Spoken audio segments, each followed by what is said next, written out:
5 seconds.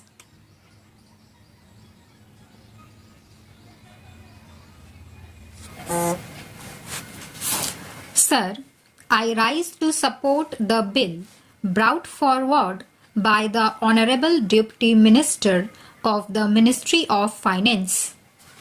Banking is a service of vital importance to industry, commerce, and agriculture.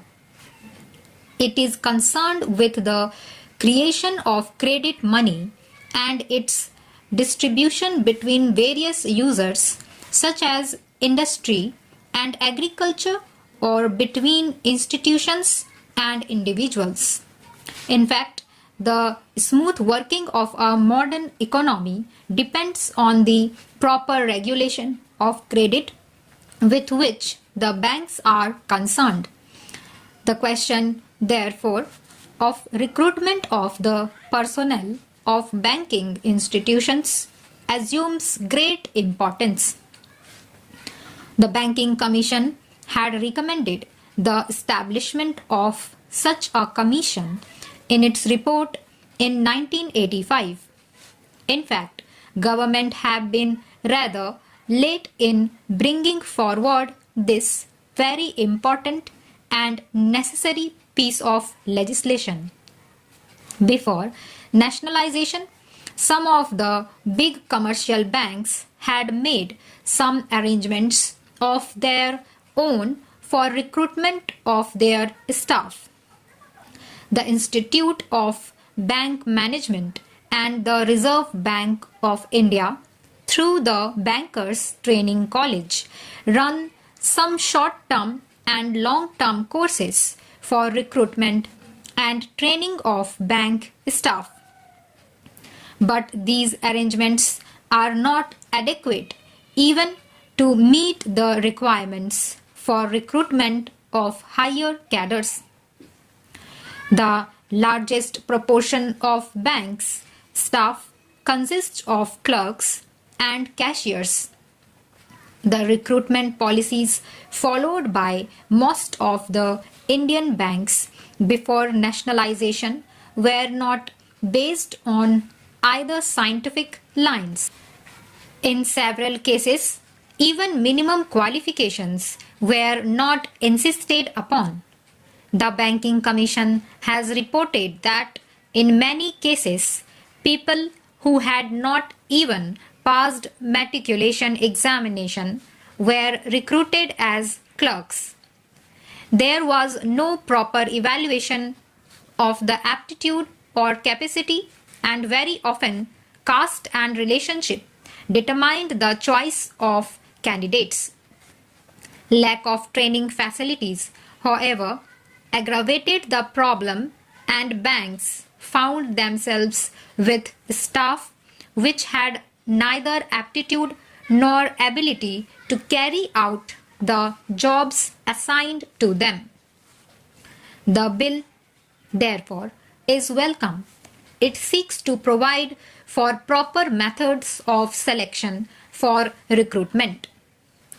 It provides for the establishment of a body corporate to be called the Banking Service Commission. It shall be the duty of the Commission to hold competitive examinations to recruit people for clerical and allied cadres, junior officers cadres, and such other officers cadre as the central government may by notification specify. It shall consist of a chairman and 8 persons who, in the view of the government, are men of integrity, ability, and have experience of finance and business administration.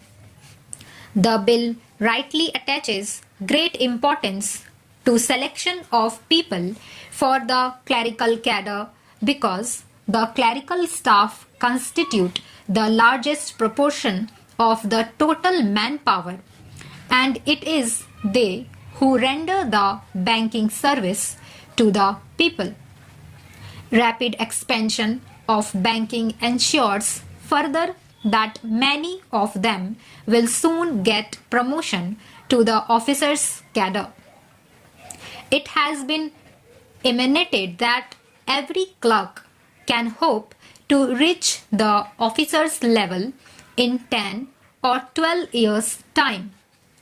Every clerk is therefore a potential officer. But to be effective, recruitment should attempt to attract appropriate skills and attitude, and research for suitable talent should not be restricted to the first point of entry in the bank at the clerical level.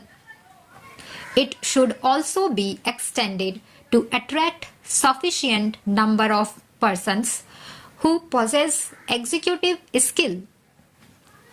With the functional enlargement of the banks, they require the service of experts such as agricultural scientists and those who are experts in engineering. Recruitment of such personnel should also be considered by the Banking Commission. A provision in the bill enables the government to increase the proportion of such junior staff from 25% to 33%. In my view, it is a welcome provision. There is a provision that a certain percentage shall be reserved for scheduled castes and scheduled tribes. This percentage has to be determined according to the general principles and also the requirements of the banks. One provision says that the Commission will have certain advisory functions. It is an important provision. We know how in government service very difficult problems of promotion and seniority arise. It is better that they are solved by a third body rather than the superior officers who have sometimes prejudices against people working under them. I hope this provision will be used for that purpose. I will not take any more time of the House by dilating on the details of the bill. I hope the honorable members will accept the basic idea behind the bill. The establishment of a commission on the lines envisaged will impart objectivity and impartiality in the recruitment procedures of the banks by prescribing uniform qualifications and eligibility standards applicable in all public sector banks, and thereby help to tap the right type of persons for the banking industry. Finally, there is a last clause which says that the government may extend the provisions of this bill to other banks.